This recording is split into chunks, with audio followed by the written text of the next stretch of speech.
If I were getting married today without a prenup, these are the 5 things I'd do.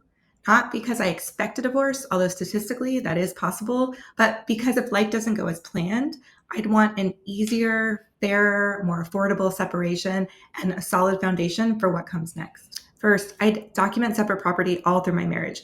If I put an inheritance, for example, into a home that we purchased together, I'd save the will and the bank statement showing the exact trail of funds into escrow so that if necessary, I could trace it later and recover some or all of those funds. Next, I'd keep a clear record of any financial commingling.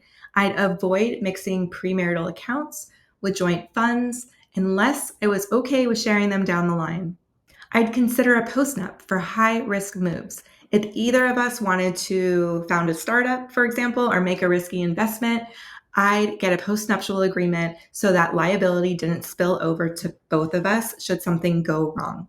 Then I'd update or create estate documents. I'd make sure that beneficiary designations on retirement accounts, life insurance, and wills were all current so that they reflect our actual intentions. I'd also do a power of attorney for healthcare decisions and financial decisions if I was incapacitated, if I was not in my right mind for whatever medical reason. And then I'd create a financial transparency habit.